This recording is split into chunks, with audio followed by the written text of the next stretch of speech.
kehidupan dunia tidak ada faedahnya sama sekali. Hadirin jamaah Jum'ah yang dirahmati oleh Allah, di dalam kitab Nasaihud Diniyah dikatakan, wa'lamu ma'asyiral ikhwani, ketahuilah wahai sekalian saudara-saudaraku, ja'alnallahu wa iyyakum mimman saluhat sariratuhu wa alaniyatuhu, semoga Allah menjadikan kita dan kamu sekalian termasuk kelompok orang-orang yang memiliki hati yang baik, zahir yang baik di sisi Allah Subhanahu wa taala. Wastaqama batinuhu wa zahiruhu ala i'tiqadil haqqi wal amali bih. Dan semoga Allah selalu menjadikan batin kita, menjadikan zahir kita selalu istiqamah di dalam akidah atau keyakinan yang benar, wal amala bihi, dan wal amali bihi, dan juga beramal dengan yang sebaik-baiknya. Anna min ahammil muhimmati, sesungguhnya sesuatu yang paling penting, ala mukminin, atas seorang mukmin, atas seorang yang beriman, muraqabatu qalbihi wa jawarihi wa mura'atihima, yaitu memperhatikan hatinya, memperhatikan anggota tubuhnya, dan selalu memelihara hati dan anggota tubuh untuk mendapatkan sesuatu yang baik di sisi Allah Subhanahu wa taala. Wa badlul juhdi fi hifdhihima, dan betul-betul berusaha untuk supaya menjaga dari hati dan anggota tubuh kita. Wa kaffuhuma, dan untuk selalu menjaga, menahan dari hati, dari anggota tubuh kita, an musakhatillahi wa makarihi, dari segala sesuatu yang menyebabkan kemurkaan Allah, yang menyebabkan kebencian dari sisi Allah Subhanahu wa taala. Wasti'malihima, dan menggunakan anggota tubuh kita, menggunakan hati kita, bimahabillahi wa maradihi, untuk selalu melaksanakan hal-hal yang dicintai dan yang diridhoi oleh Allah Subhanahu wa taala. Waqad qala ta'ala, Allah Subhanahu wa taala berfirman di dalam surat Al-Isra ayat 36. Allah menyatakan, innas sam'a wal basara wal fuada kullu ulaika kana anhu mas'ula. Innas sam'a, sesungguhnya pendengaran kita, wal basara, dan sesungguhnya pandangan kita, wal fuada, dan hati kita, kullu ulaika kana anhu mas'ula, semuanya, setiap dari pendengaran kita, setiap dari pandangan kita, setiap dari hati kita, semuanya tanggung jawab yang akan ditanyakan di sisi Allah Subhanahu wa taala.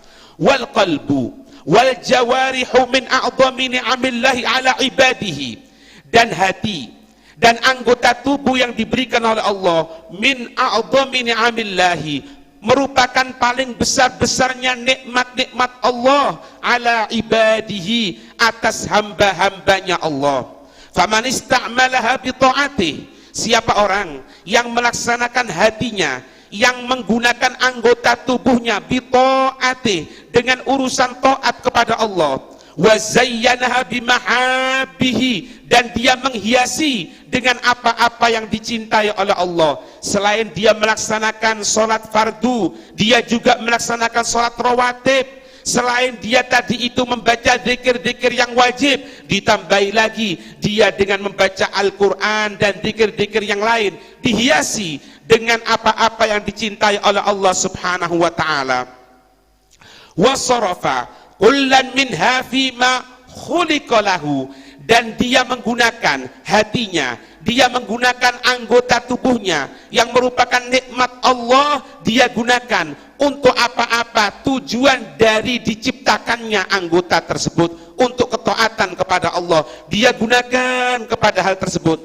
Maka faqad syakaran ni'mata, maka dialah yang dikatakan seseorang yang syukur kepada nikmat Allah.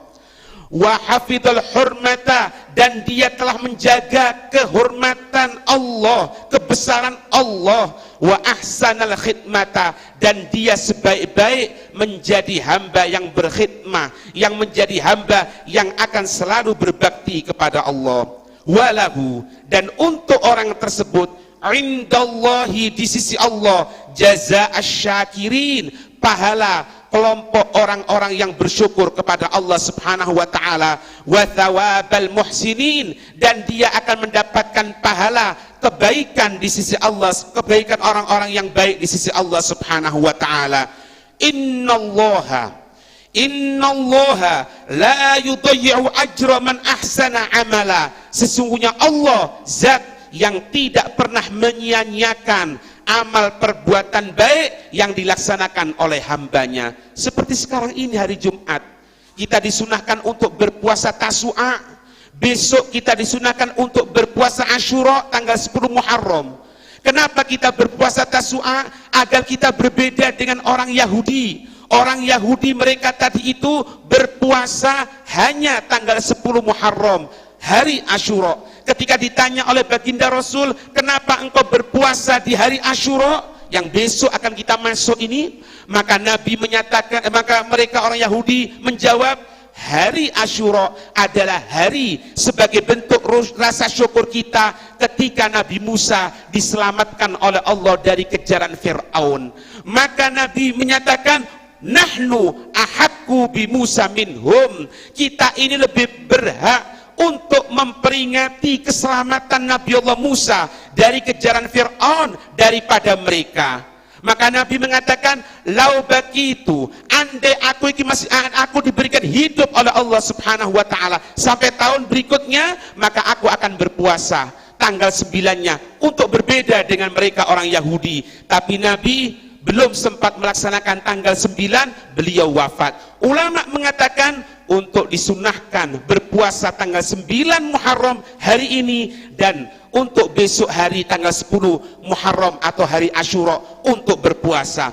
Ini sebagai bentuk apa? Penempaan jiwa kita, penempaan hati kita, anggota tubuh kita untuk taat kepada Allah Subhanahu wa taala, yang selama waktunya kita gunakan untuk makan, untuk minum, untuk menikmati dari nikmat-nikmat Allah Subhanahu wa taala. Untuk sekarang ini kita tinggalkan demi melaksanakan perintah Allah Subhanahu wa taala, meskipun nilainya adalah istihbab, adalah kesunahan, bukan sesuatu yang wajib.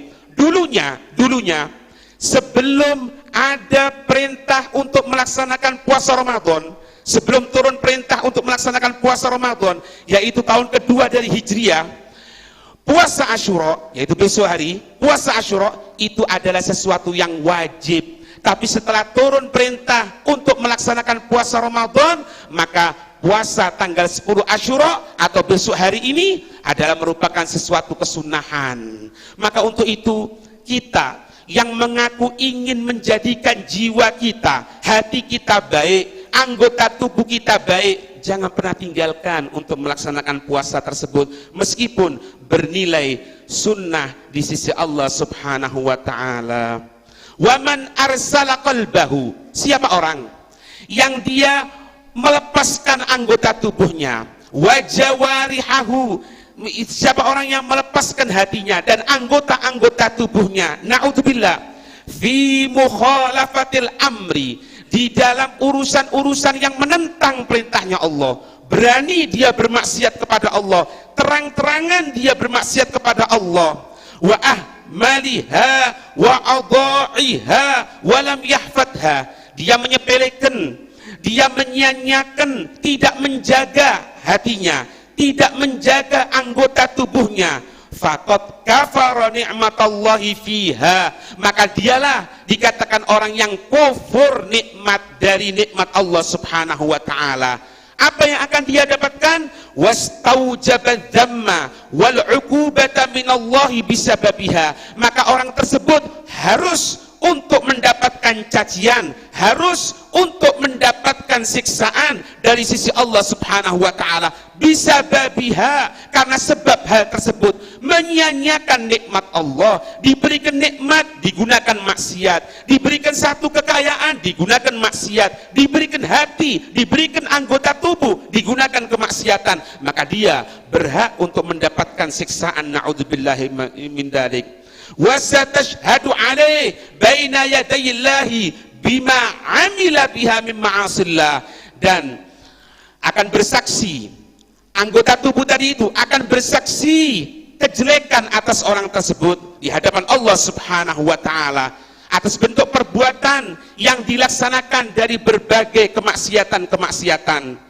Sebagaimana firman Allah dalam surat An-Nur ayat 24, Allah Subhanahu wa taala menyatakan, yauma tashhadu alaihim alsinatuhum wa aydihim wa arjuluhum bima kanu ya'malun. Yauma, hari, tashhadu alaihim alsinatuhum, yang mana lesan-lesan mereka akan bersaksi buruk di hadapan Allah untuk menjatuhkan orang tersebut. Wa aydihim, tangan-tangannya pun akan bersaksi buruk di hadapan Allah. Wa arjuluhum, kaki-kaki mereka pun akan bersaksi buruk di hadapan Allah Subhanahu wa taala. Bima kanu ya'malun, karena sebab apa-apa yang telah mereka laksanakan, sebab perbuatan yang mereka laksanakan. Wa qala ta'ala, Allah juga menyatakan dalam firman-Nya surat Yasin ayat 65, yang sering kita baca surat Yasin, dan insya Allah kebanyakan dari kita hafal itu surat Yasin.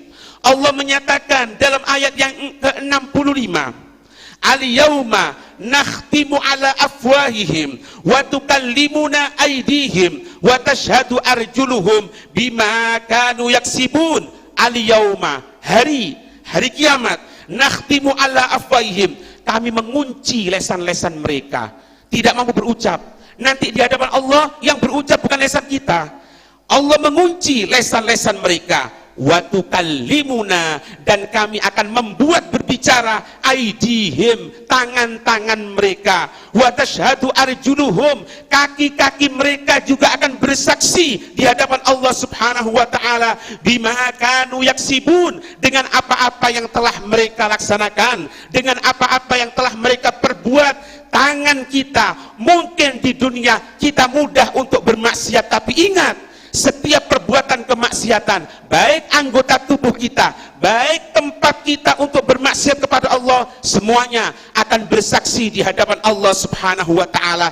Di dunia mungkin kita bisa berkelit dengan lesan kita, tapi kelak di hari kiamat lesan dikunci oleh Allah. Anggota tubuh yang akan berbicara, tangan yang akan berbicara, kaki yang akan berbicara. Sampai-sampai mereka mengatakan ketika kulit mereka bermaksiat kepada Allah Subhanahu wa taala, bersaksi keburukan atas perbuatan-perbuatan sang pelaku tadi itu, maka ketika bersaksi keburukan mereka mengatakan wa qalu li juludihim lima syahidtum alaina, mereka mengatakan kepada kulit-kulit mereka, kenapa engkau bersaksi buruk di hadapan Allah Subhanahu wa taala? Engkau menyampaikan perbuatan kemaksiatan yang telah kita tutupi, yang masyarakat tidak mengetahui, tapi engkau buka sekarang di hadapan Allah Subhanahu wa taala. Mereka mengatakan lima syahidtum alaina, maka ketika itu kulit mereka mengatakan qalu antaqanallahu antaqa kullasyai'. Kulit tadi itu mengatakan, sekarang Allah membuat segala sesuatu yang tidak bisa berbicara jadi berbicara. Di dunia kulit kita tidak berbicara, mata kita tidak berbicara, tangan kita tidak berbicara, kaki kita tidak berbicara, tapi nanti di hari kiamat antaqanallahu antaqa kullasyai', Allah yang membuat berbicara dari anggota-anggota tubuh yang kita laksanakan. Maka untuk itu jaga diri kita untuk selalu taat kepada Allah. Semoga kita diberikan taufik, pertolongan untuk selalu dimudahkan melaksanakan perbuatan ketaatan, dimudahkan untuk meninggalkan perbuatan-perbuatan kemaksiatan. Amin ya rabbal alamin. Inna ahsanal kalam kalamullah.